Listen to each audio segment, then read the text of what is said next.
Hi there, thanks for joining me right here on the Midday Update. I'm Jessy Chahal. Today, of course, is a public holiday as we usher in our Muharram. Salam Amal Hijrah to all our viewers watching nationwide. On the program today, two very interesting discussions, one with Alan Poo, an award-winning author and property speaker on the property market and his outlook at this point in time. We'll be also looking at 2021 and beyond. Also on the show is Dr. NANI Muhyiddin. She's the director at Sabah State Health Development or Department, to talk about the dengue situation in the country here alongside COVID, which of course is very real and on the ground. The prevalence of dengue still exists. So we really need to look into that as well. Also, Gerard Ratnam will come in with international news, giving us a snapshot of that. Let's kick off the program. First things first, His Majesty, the Yang di-Pertuan Agong, is calling on all Malaysians, in fact, to be guided by the spirit of Hijrah in battling this pandemic. He released a message in conjunction with Mal Hijrah, and in that message, he said all Malaysians should comply with the four-phase national recovery plan, which is a strategy to exist from the clutches of this pandemic. Now, Sultan Abdullah says the Hijrah or migration is a clear guide on the meaning of sacrifice and success. Well, in the meantime, the Prime Minister, Tan Sri Muhyiddin Yassin, expresses his hope that the arrival of the Islamic New Year would endow Muslims with faith and patience to continue efforts in our collective fight against COVID-19 through the National Recovery Plan. Of course, that is the end goal right now, to achieve the milestones that has been set by the National Recovery Plan. We see some states moving into the next phase and some of us literally on standby hoping to move into the next phase as well. But still with the Prime Minister now, he says he is confident that the target of fully vaccinating all adults or 80% of the country's population against COVID-19 by the end of October can be achieved. Well, that's good news. He said this was based on encouraging progress made in the National COVID-19 Immunization Program, which is also, of course, ongoing rapidly and aggressively to reach as many people across the country as possible. Now, the Prime Minister says by the end of this month, more than 60% of adults, basically that translates to about 40% of the entire Malaysian population, will be fully vaccinated. We'll get there, and we'll get there real soon. Meanwhile, let's all do our part. Let's stay home. Let's try to be as safe as possible. Remember, no one is safe till we are all safe. Adhere to the SOPs. Do mask when you go out. Make sure you sanitize your hands and maintain social distancing. Doesn't matter if you're at the grocery store or, if you're out and about doing something else that's important. Now, according to Dato Sri Hishammuddin Hussein, the government is considering a relaxation to low-risk activities for residents in states under Phase 1 of the National Recovery Plan. Well, this seems like good news. Apparently, this is to ensure the mental health needs of the people are met somewhat. If we are still stuck in Phase 1, Hishammuddin says, or is suggesting what he believes are safe measures or activities like going to the park, open air night market, and activities of that nature. It has not been formally announced yet, but health experts are currently weighing its pros and cons. And separately, there is no decision yet to allow pregnant women to get their COVID-19 vaccine shots via walk-in. The Deputy Health Minister said earlier today that pregnant women would still be given priority under the National Immunization Program as they are at risk of infection. The Mother and Child Clinic as well will handle the vaccination process, including fixing the date. So just to reiterate, no announcement has been made at this point of time yet.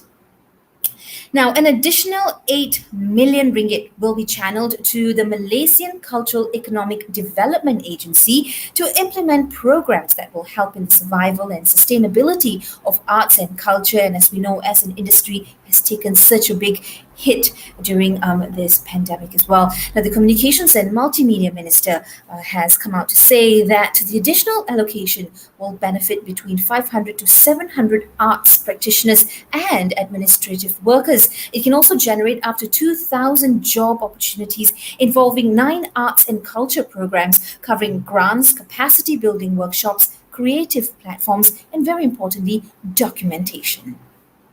Well, to talk about what's happening in terms of the economy, how are we leveraging, how are we sustaining, how are we holding up. I'd like to bring in my guest for today, Alan POON. He's an award-winning author and property speaker, as well as CEO at SuperiorWealth Resources Sdn Bhd. Alan, good to speak to you again. Good to see you again. I see that you, of course, are looking in the pink of health as well. So that's good news. Now, we want to take a sort of, your perspective and viewpoint of the Malaysian real estate market this year and beyond. A few mixed messages here for those of us who try and keep up with what's trending in the news as well. But we know unprecedented lockdowns, has besieged the nation. It's also brought the real estate market to its knees in terms of construction, and even other negotiation activities has just come to a screeching halt. So, Alan, what would you say is in terms of is there a glimmer of hope or a signal for the market to rebound in the first quarter versus the first quarter of this year versus the last quarter of last year? Because during that time frame, we actually saw an increase. Alan. Yeah, thank you, Jessy, for having me on the show, and Salam Hijrah to everyone. I believe the market has been proven resilient, as in the latest NAPIC report, that value and volume transaction has grown by 28 to 19.5% respectively versus the first quarter of this year and last year. It basically shows that there's still local demand, but of course, with the prolonged lockdown, we do basically affected, the real estate market is affected by the transactional activities. And however, I will look at it as more of a resilient market. Presumably that transaction will still be flattish, but the value, will remain the same. So it all depends on the recovery on the COVID-19, because now that we have the vaccination rate being boosted up, but it still all depends on whether jobs are there for for the unemployment that is happening in the country right now, as well as also the political stability of the country. Right. So, Alan, while we take into factor those 2 points that you just made, but here's a bit of a snapshot of reality as well. That the issues of oversupply, overhang, and overpricing was already there even before we got into this crisis. And so, based on that, what do you feel? What is your viewpoint? Will the overhang issue increase even further? The overhang issue has not been something new in the market. It has been there since way before 2019, ever since the last boom in 2013. So I believe it will still take time for the market to absorb, and thankfully, or unfortunately, because of the pandemic, there are still time for the market to absorb some of this overhang or oversupply. And we can also see there's a lot of action by developers now changing from the high rise to the landed market due to the new normal where space are needed. So again, we have to see sector by sector, all right, and also depending on the geography location of where the property is, all right. Ultimately, builders have to build sustainably going forward, and perhaps in the future, with all the overhang that is happening, perhaps the market or the regulators need to look into a build to rent or even co-living concept, something that is new. Yeah. Okay, so when we put together a few of the hardships in terms of affordability as well, when we look at overpriced housing, what does this tell us during these next few months, perhaps till the end of next year and maybe to the half quarter of next year? Will it be a good time to purchase a property, especially if you're a first time home buyer, or even if you would want to purchase for long term in terms of your own stay or even for investment, Alan? Yeah, despite the current landscape that is, besieging the country, I believe there's still a lot of glimmer of hope, especially when it comes to first-time home buyer. With the current extended HOC or home ownership campaign, that was extended twice. Launched since 2019, extended to middle of last year and also this year. It will still happen, extend until end of this year, and it is something that I think first-time home buyers should take advantage of, with the minimum 10% discount on the purchase prices of selected properties. Having said that, also under budget 2021, they will also enjoy all this exemption until 2025. So coupled with the low interest rate, and it's a buyer's market right now. So I believe there's a lot of negotiation power, not just in the private market, but also in the secondary market. So there will be still a bulk of transaction happening in the secondary market. So I believe it's good for first-time home buyer to look into that as well. Okay, you say that, and even as I drive out to get groceries or on my way for my vaccination, whenever I do leave the house, I do see a lot of these office spaces, and it seems like it's just been, it's just hauntingly lonely. There's not a human in sight there. So, what are your views on the trends in terms of these segments: office space, retail, and even industrial properties, Alan? Yeah, commercial segments, I believe there is still takes time for the market to so-called remain active again, because after the COVID, I think there is a lot of need to really look into repurposing some of the spaces where there will be hybrid working environment for the employment market.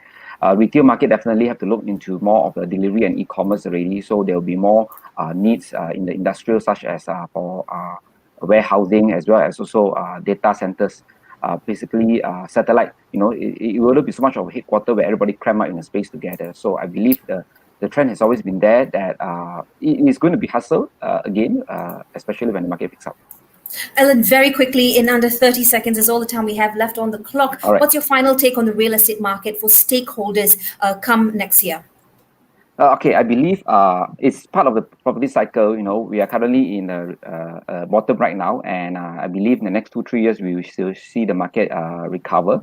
So builders should take advantage of releasing more of these current offload some of the properties. So it's a good time for buyers to buy, and for those who are ready, we are going to a new era with technology adoption.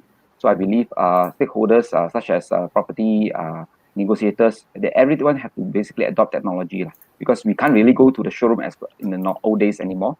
Absolutely, Definitely, the new it's a norm. good time to buy. Yeah. Thank you very much, Alan, for weighing Thank you. in. In the meantime, Thank you, do stay safe, and we'll speak to you soon You again. too. Take care. Of course, that was Alan POON, author and property speaker, advising us and giving us his perspective in terms of what is going on in the real estate market. We know right now it is a property, or rather it's a buyer's market for those looking to pick up properties, whether commercial, for long stay, for own stay, or even for investment. And here's a quick bite that we've picked up. The property market is expected to rebound in 2022, but we know anything can happen. Here's a quick word from our Health Minister, Dr. Adham Baba. Dengue cases in all states have recorded a drop between 20 and 94% this year compared to last year. But to give us a better perspective on dengue, joining me right now is Dr. NANI Muhyiddin, Director at the Sabah State Health Department, to tell us a little bit more about the dengue situation here in Malaysia. Dr. Rose, good to see you again. You're looking absolutely lovely. Thanks for being with us. Doctor, here's a quick shout out we wanted to give you. You were the Deputy Director of Infectious Diseases of the Disease Control Division in the Health Ministry before, and now, of course, taken up this role as Director of Sabah State Health Department, which only took effect just last month, in fact, Doctor. So big congratulations there. How are you doing in coping with your new position and responsibility, given the current pandemic or situation we're in, Doctor? Yeah, thank you, Jessy, and thank you to Bernama for giving me this opportunity to participate in the interview. Now with the new positions, there's a lot of works to do, especially not only combating COVID-19, dengue, but there's all other diseases, and also I have to manage also on the resources that we have in Ministry of Health. So it's a lot of work here, but manageable, and I'm happy to work here because I hope I can contribute more to these states. And surely you are, Doctor. Even right now, as you speak, you're the only one at the office right now. At the office, so we all have to adjust and do what we can, right? So, Doctor, let's quickly take a look at the current update of dengue cases in our country right now. Perhaps we have been busy looking at the number of cases every day in terms of the virus, but we have overlooked that dengue is still, or rather, does still exist. At the moment, the dengue situations in the whole country is under control, and the number of cases actually reduced. So as of August 7 this year, there were already 16,702 cases reported with 10 deaths. But this number is much less compared to last year, which in the same period of time, there were about 64,396 cases reported nationwide with 106 deaths. Means that this year there's a reduction of cases about 74% and reductions of deaths about 90%. And these situations is also experienced in Sabah, where until August 7, there were only about 1,058 cases reported Right. compared to 2,936 cases last year. Right. So the good news, doctor, is that it is all under control, Yes. but we still have to, make sure that we still keep safe and take the precautionary measures as well. Doctor, a study published in May this year in the Journal of Clinical Infectious Diseases suggests that people who have dengue in the past are also twice as likely to develop symptoms if they are infected by the SARS-CoV-2 virus, which is, of course, the COVID-19 virus. What's your take on this, doctor? Yes, because dengue and COVID-19 are caused by virus. So, except they are from different types of virus. So, dengue is caused by dengue virus and COVID-19 is caused by coronavirus. Therefore, the symptoms will be similar for both infections. So, for example, patient will have fever, lethargic, headache, nausea, and they become weak and sometimes vomiting. However, the complications will be different for these two infections. Dengue will be having more on cardiovascular shock, whereas COVID-19 will have more on respiratory failure complications. So these are the difference between these two infections. Doctor, now since the world is focusing on vaccine production and the speediness of the new vaccine technology, do you foresee dengue vaccine going to be developed anytime soon, since this illness can also cause much of an outbreak here in the future? Actually, dengue vaccine has already has been developed by a few a few industry. However, this dengue vaccine has not been proven to effectively can reduce the infection of dengue. Therefore, they're still doing more studies on how to improve the dengue vaccines. But it's already produced actually by some of the big company in the world, and it's already it's already given in some of the country. However, they need to improve on the effectiveness of this vaccine. Doctor, what would be some of your reminders and your message to Malaysia as we circle back on, this mosquito-borne viral infection, which is predominantly found in a tropical country like ours? Yeah, even though the number of cases and deaths already reduced this year, but I think the preventive measure need to be um, carried out, still need to be carried out um, until today, because the community participation, especially ensuring that the environment are clean and free from Aedes breeding places, is the most important factors that can reduce these infections. Um, and nowadays also we are having a challenge with the COVID-19 infection. So I also urge all the community to take care themselves, to to to adhere the SOP, means that they need to do to wear masks all the time, if they are facial masks all the time if they are outside from their house, and they need to practice social physical distance and Distance, physical distancing. Doc, I'm going to bring in Gerard Ratnam now, my colleague. He's at the office. And in fact, Gerard, thanks for being with us today. You had dengue twice. Tell us about it. Unfortunately, yeah, it happened about 10 years ago. My blood platelets, or blood count as they call it, went down to about 9 or 10 back then, and they had to give me plasma just to ensure what do you call it, that I got better or recovered faster. But by and large, basically, all you need to do is to keep your body fighting, and drinking a lot of water, a lot of fluids, and painkillers. That was the best they could do at that point, and it still is the thing now. So I guess a community approach like what Dr. Rostani is saying Doctor, are you still with us? Yeah, she's still with us. What she's saying is very important. We need that community approach, even with COVID. It's all about that community approach, whether it's COVID or AIDS. We need to get together to fight it. Yeah. Yeah, absolutely correct, Gerard. I think community participations in the disease prevention is very crucial.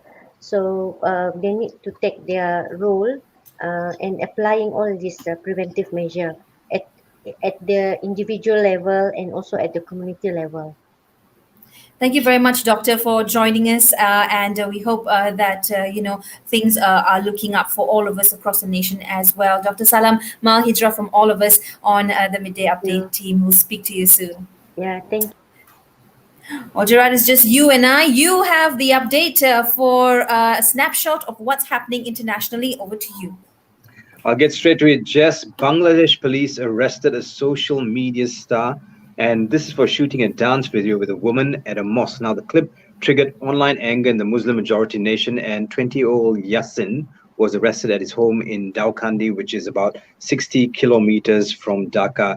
This is exactly what the police are saying right now. They're in the midst of hunting the woman in the video. Strong language indeed, but that's what's happening in Bangladesh. In the meantime, very quickly, let's take a look at what the UN is saying. The UN Climate Panel and World Meteorological Organization Secretary General Chief sounded a dire warning. Now, this is what they're saying. The world is dangerously close to being out of control, and that humans are indisputably responsible. Already greenhouse gas levels in the atmosphere are high enough to guarantee climate disruption for decades, if not centuries. In other words, the deadly heat waves, the gargantuan hurricanes, and other weather extremes that are already happening will only become more severe. So that's coming from our friends at the UN Climate Panel. I hope everyone listens to what they have to say, because that's a huge wake-up call, Gerard, isn't it?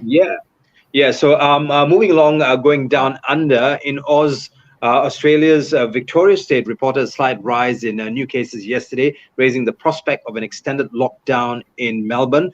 State officials reported 20 new cases, up from 11 a day earlier. They're also in the midst of battling to contain a Delta strain outbreak in Victoria. And they say when it rains, it pours. This is certainly the case in Guinea. According to WHO, again, Guinea confirmed the case of Marburg disease. I'm going to spell that for you. M-A-R-B-U-R-G, Marburg disease, the first recorded in West Africa of the lethal virus that's related to Ebola, and like COVID-19, passed from animal hosts to humans. Now, the virus, which is carried by bats and has a fatality rate of up to 88%, was found in samples taken from a patient who died last month in the southern Govt prefecture. The discovery comes just 2 months after WHO, listen to this, declared an end to Guinea's second outbreak of Ebola, which started last year and claimed 12 lives. And yesterday in Hong Kong began allowing vaccinated visitors from all but 10 places globally to enter the city, easing some of the tighter border curbs in the world. Travelers from countries now considered medium risk, includes the US and Canada. They are able to enter the city for the first time, no surprise there. Fully vaccinated Hong Kong residents can board flights to these high-risk places. They can now go to Brazil, India, Indonesia, Ireland, Nepal, Pakistan, the Philippines, Russia, South Africa, and the United Kingdom. Back to you, Jess. Well, Gerard, with all that you just shared with us, it's good news that we can perhaps start traveling again with some relaxation here and there. But, with the way the earth is being preserved or perhaps being destroyed, there won't be much left to see when we can actually get out and about. That's right. So all got to do our part there. Thank you very much, Gerard, for weighing in. Very quickly, here's an update. Over 25 million COVID jabs have been administered as of yesterday. This according to the health minister. Very quickly, I just want to tell you what's trending on Twitter while you and I were, tuned in here. Of course, it is unfortunate that a musical icon here in the country, Siti Sarah, has passed on. She succumbed to COVID-19. Fans and followers of hers are still mourning and grieving upon her loss to the music and entertainment industry, as well as it is our Muharram. Tweets in the form of wishes have been flooding Twitter since earlier this morning. With that being said, Selamat menyambut awal Muharram to everyone celebrating today. Also remember, kita jaga kita. Till then, do take care and stay safe. Make sure to stay home, and we can all do our part to ensure that we try to reach that herd immunity as soon as possible. I'll see you again. Bye-bye.